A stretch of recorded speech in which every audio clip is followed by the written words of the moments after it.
your disappointment. We're going to do Q&A class today. A bunch of white belts working on spider guard. Not exactly the most practical of motions, considering 1, 2, 3 of you are within the first couple months of training. Baby's probably only 6 months. Year. You're still ugly scent.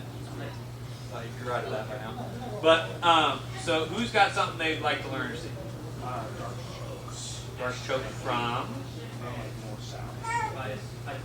Okay, I'll show something I've been working on here lately. So I'm going to start inside. Here's why. I like setting up Darce Anaconda from side control, especially if I'm here. And let's say Jordan's just one of those guys who's hard to hold on to, right? He's real squirrely. Jordan's long. He's going to regard. So it's going to be hard. Stay where you're at. I will rotate and do it all like I normally do. Alright, so I'm here, right? All I'm going to do is I'm going to look to get my hip behind his elbow here. And my hand that is normally under his head, I'm going to look to just put my elbow in his ear and sit to that reverse side control, right? When I start to do this, a lot of people, what do you expect? High step mount, right? Like that's what everyone's looking for here. All I'm going to look to do is keep my hip flat on the mat and his elbow behind my hip. As I do this, I'm just going to walk my hips backwards to where his elbow lands right next to his ear.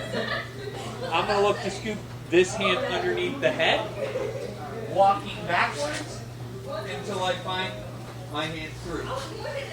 As I'm here, lock my hands and squeeze. Some of you will recognize that as I have been working on it here lately. So I'm here. Boom. Jordan's here. I'm working, I'm doing whatever. I don't like what's happening, right? So I walk in here. As I'm here, all I'm going to do is keep walking my hips back until his arm goes straight. Once that arm goes straight, this hand under the head, through here. Once we're here, hand up, here. I wouldn't set it from just straight north-south, but that would be how I would set up like a Darce Anaconda type choke from that type. Questions on this? So I'm here, working. Biggest thing here is keeping track of this arm. As we're walking back, looking for that head, sneaking here. As I come up, he'll naturally kind of come up to his side here. That's great. If he comes all the way up to his knees, all I have to do is work him back down. Your goal here is then squeeze. If that's not working, sprawl just that little bit and you'll get it. Nice part about this choke is it's pretty mechanical. It's not a lot of strength. So it's not like a big, I have to squeeze here. A lot of what's going to be working here is just full up.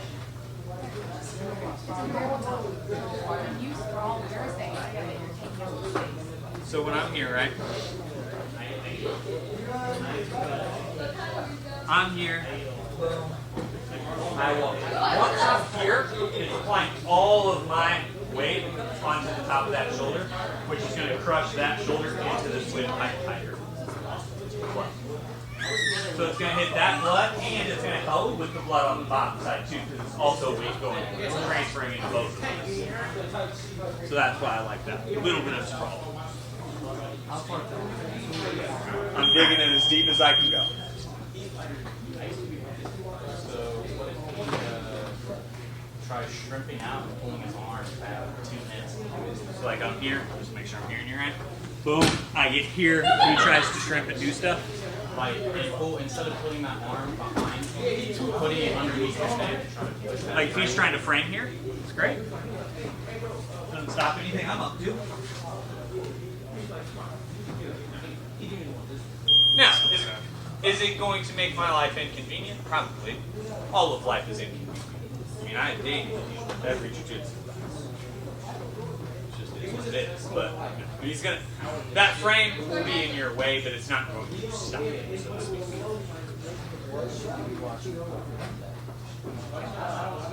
Biggest thing they're going to be looking to do counter-wise for something like this is if they read it. Because most people will think you're walking north-south initially, which is how I catch most of you. Is I start doing this and you're like, oh, Dustin's going north-south. Realize north-south is a almost worthless position. I never go north-south. Boom. So once they start seeing this here, their goal is going to be the un-isolation of this arm.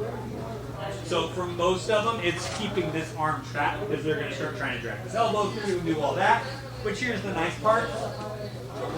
You can reset that to traditional side pretty quick. So when I'm here, a lot of guys are going to look to get that arm back up. Take traditional north-south, start working it back, go back to side. It's a, from what I've been noticing, a high efficiency move with a pretty low downside, short of having like someone who can really invert and like re-attack you. You're in a pretty good spot.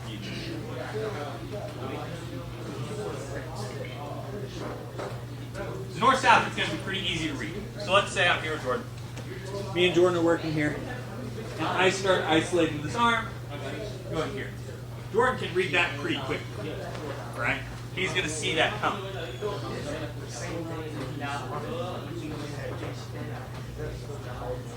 No, that's turret.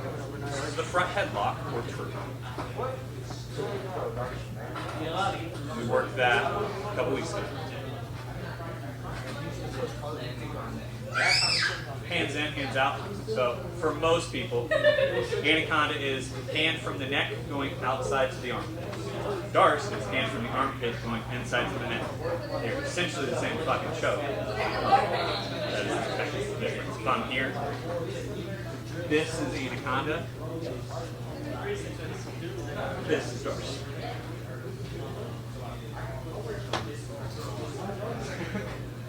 I am a Darce fan. I think anaconda's nice. You can do a couple other attacks with it, which are pretty cool. Darce 9 times out of 10 is not good. The reason I like the Darce is with that thumb next to the neck, I get a lot of that wrist bone pressure into the neck, which I like better. Other questions? One more time. So Jordan's down. I'm here, I get into my reverse side. Right? Boom. I start to walk my hips back. As I do, I sneak this hand in. Here. Once we're here, all I'm looking to do, lock my hand on my bicep, and then I'm trying to basically reach for this shoulder looking underneath me. Here. Finding everything in. Questions on this? 1, 2, 3. Intensity bar, let's give you a little bit more specific. Where from? Because I can go top, bottom, top side control. So from here, it's going to be tough to enter legs from this position. If I'm going to do it, it's going to be from almost like a pop knee on belly type situation. So when I'm here, a lot of the times if I'm going to go towards legs, especially if I want like straight knee, straight ankle type here. Honestly, I would. Yeah. If I wanted a knee bar, a couple different spots. One, bottom mostly. But if I'm going to do it from top, it's going to be we'll go from that. So I'm here. Because yeah, I'm not sure I would recommend from side control re-entering back into the beam. Going to do more harm. So for me, if I'm going to go straight knee bar, pajama party type stuff here, right? Well, I'm going to start just by hitting that weave pass sprawl, right? Because a lot of guys are going to frame your face and start trying to bring you back up, right? Boom. Perfect. All we're going to look to do is I'm going to look to trap, kind of reaching my hand through like I'm hitting the weave pass, but pull that knee up into the knee. As you're here, walk that knee across. Here. Once you're here, biggest part, bend your knees, grab your elbow to your side, extend your hips. You can if you lose that elbow. So the reason I'm coming here is because I want to hit it into my elbow. if you lose this, like he starts to trend, but if I'm here, I have a lot more leverage walking my shoulder back as I walk my hips. Couple details on this. The gentleman, his knee needs to be above your dick. Just going to describe it. What else to tell you?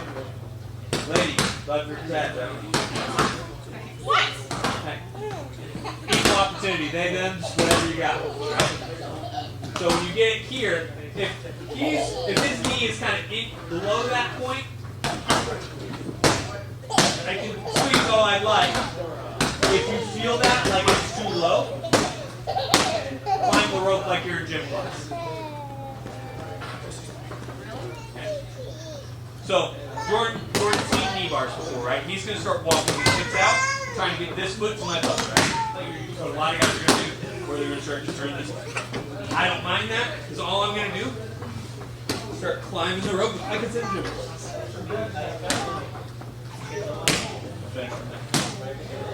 Now, the reason you'll end up with his knee not where you want it on this is, a lot of you guys are going to stand up real tall to spin. So if I'm here with Jordan, boom, I'm here. As you guys go to do this, a lot of you guys are going to come here and are going to be like, I have to stand way up. No. The goal of this is to be low and fast. So I'm here. Once you're here, cinch, it's not working. Remember, you can always come back to that. Now, big thing to be aware of. He starts to turn into you here. Nope. Sit your butt.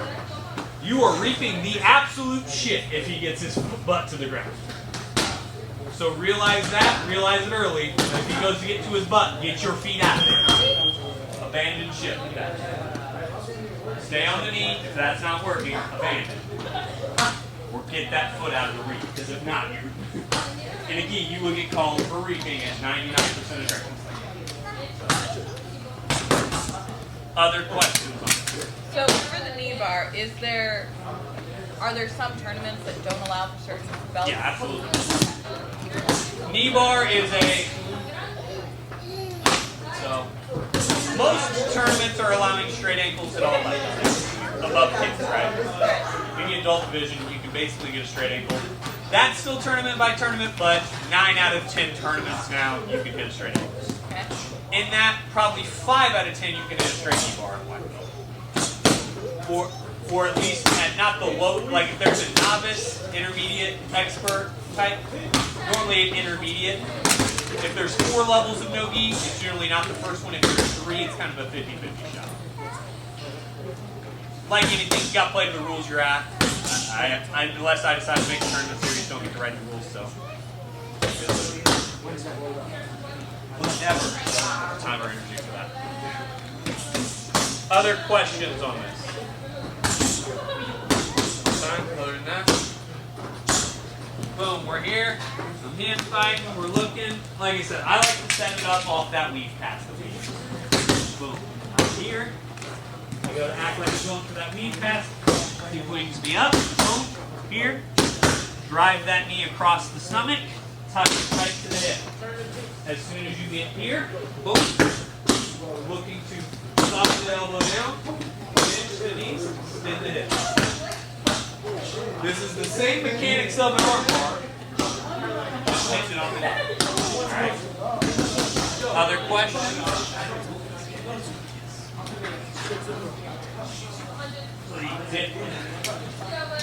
Any other questions other than yeah. So all I'm doing is just walking my feet. So when I'm here, I'm just trying to take my feet back. Because what will end up happening is a lot of guys will try to pull you up here. Because all we're going to do, drive our knee across here.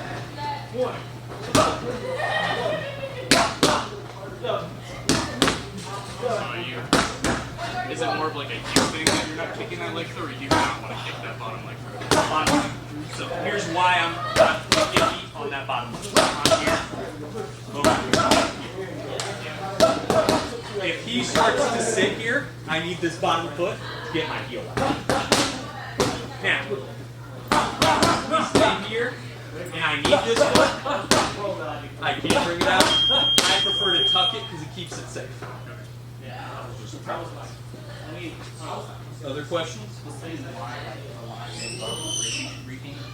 So for those of you who don't understand what reaping is, me, Danny are here. My foot is on the outside of his leg and comes over his leg. If it is on his hip line, the center line of his knee right here, we're good. I can sit here, keep it. The second it crosses over, it becomes knee reaping, which, pending tournament, you can get warned, stopped, point deducted, or DQ'd. I think if you have your DQ'd on the spot, say paro, and then first thing you gotta look at your leg. But here, fine. Got 1 inch over, you're not. Basically, the good point is get your foot on the hip bone. Kind of use that as an anchoring point. But you got to be real careful about that because even if it slips off and goes across here, now I'm attacking a twisting leg lock, which is what you can do. Not so much the reap, it shows as the twisting. Break Danny's leg, but if I'm here and I'm extending real hard and I cross this leg over, see how Danny's knee compresses down that way? Danny has an MCL right here. It heel hooks him without me using my foot. The second my hands touch Danny's heel right now, he's in a heel hook that's probably pretty deep. That's out of the gi, yes. But even at certain turns. So, and that is a rule by rule. Why is this dangerous? Because Brazilian or thread leg locks are long. Leg locks were always considered dirty until probably 5 years ago. So when I first came up, 2010, no one trained leg locks. Leg locks. If you did leg locks, you were that's low for jiu-jitsu. It was wrist locks. Kind of like how wrist locks are called, you dirty wrist locker. And then I would say really about 2014-ish, it really started to, the mindset on it really switched. There was a lot of really good BJJ guys and a lot of good EBI, because EBI came out about that time. And that's where like the Dunbar Mess Squad came from, and obviously Gordon, all of those guys came in, and they were using leg locks. And so they got really popular because they were shitting at their hands. Because a lot of black belts had just ignored them because they were dirty. And so they applied a real system to them and made them more efficient, more effective, and then they became more widely used and accepted. Where now they're a pretty common part of everyone's game. Where back then, I don't know that I really trained leg locks until I was a teenager. So, realize for all you guys are, oh, I'm doing enough leg locks. Realize any of you who have learned a leg lock before your blue belt, I've learned more than I have. Because even straight ankle locks were from. So when you're doing the twist and turn and you're like holding it, what's actually finishing this thing? Like how are you? My hips are driving his knee into hyperextension. So think about it this way. If I lay my leg out here, it locks out at this point, right? My hips are forcing it past that point, and I'm pulling the heel over. So basically, I'm snapping his leg. So when you do that turn, you want to pull it like my heel. Yes. Other questions? Remember, guys, with leg locks go slow, as always. These can go pretty quick if you yank on them. It's 6 months recovery time, because the pain you feel in a leg lock is generally shit right. Be careful. 1, 2, 3. Arm triangles or mount. Boom. I'm in here. I'm in mount. Alright, so I'm here, and a lot of people struggle with this arm triangle, especially if you're trying to do it. But when we're here, right, I'm going to be working. My biggest goal is I want to get this elbow as far across his head as I can. So to do that, I'm generally going to cheat one knee up as I scoop his head. So I'm going to scoop here and here. What that's going to allow me to do is use my hip and my knee to drive this elbow up. Once I get it up that little bit, a lot of people are going to be trying to keep it tight so that it doesn't get arched. right? Because if his arm's way up here, a lot of people are looking for that arm. So when I'm here, I use that to just break that little bit of a distance here. Boom, tuck it in. Now once I tuck it, my goal is to get my chest behind it. Here. Now, my hand, I want to be running straight behind his neck, or right in front of his shoulders, like they're train tracks. His shoulders one track, my arms the other. Here. Now, I like to, as I'm setting this up, grab that back of that tricep here. Because once we get here, you can finish these from mount, but they're really inefficient. So all I'm going to do is dismount here and come here. Once I'm here, I got to make sure his chin is above my shoulder. If it's not, he should have had a V8. And I duck that shoulder in. Now, the number one mistake people make is they grab their grip, I don't care how they make it, and they're like, ah! And try to drive their pressure forward. The goal of this choke is to drop your pressure down and around. So when I'm here, I'm dropping my pressure down and squeezing my arm in. I don't have to drive my weight forward. That's where most of you mess this up with me. You'll drive your toes in thinking if I push forward hard enough, I'll push the bottom of his chin through the top of his, I don't know what you're trying to do. Like, I'm really confused. But when I'm here, the goal is to here, squeeze, and I'm trying to drop my chest down and even walk my hips out. I can hit this one-handed if it's set up. But when I'm here, I give myself the thumbs up, grab the fatty part of my hand here, squeeze this in, drive in. That's the big details of the head and arm triangle that people mess up. They try to drive their weight over the top of their choke instead of down and into it.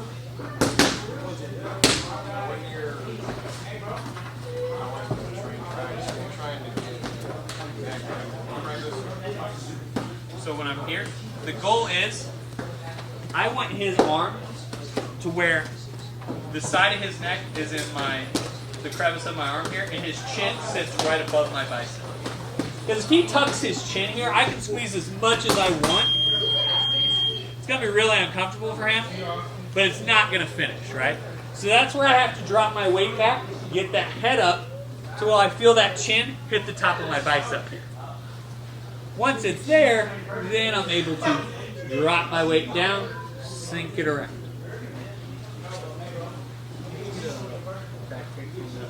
Yes, you can. You already have all the grips, you just sit them up. Other questions? Is it the same? Similar. Because I'm using it almost as a smoke screen. Let's say you have you can't armbar for whatever reason. They're bigger, they're stronger, they have really good armbar defense. I don't know what it is, right? All I'm going to look to do is I'm going to grab the back of his head and I'm going to use that knee to slide that up so that it looks like I'm armbarring until I drop back. That's going to be the nice part about this. Then this allows me a lot of time and control. Like, see how he's already tucking his chin? I appreciate that. So I can use that to the time I'm up here to set myself up. That way, once I get here, I can set that in. Other questions on this? You better be strong. You don't have to leverage your twist. So it's all top. Now, if I'm going to finish that from top, I'm going to hit it as not as a traditional head and arm. I'm going to hit it as the gorilla choke. So like if I'm here and I'm trying not to lose mount, I'm going to use that as coming off if I don't believe mount or whatever. Me, I'm confident enough to leave mount. But if not, I'll set him up to his side a little bit. It's another option. So we're here. So like let's say we're afraid to leave mount for whatever reason. Instead of dismounting, all I'm going to do is I'm going to help him up to his side that little bit. Here. This goes this way. It's called a gorilla choke. It's really nice. real violent for those people who won't fight for the head arm. If Rel would ever remember it, he would tap me every so often, but he forgets it every time he goes head and arm. He gets fixated on, I'm going to head and arm Dustin today, instead of gorilla choking and getting the sub. Every time. Questions? 1, 2, 3.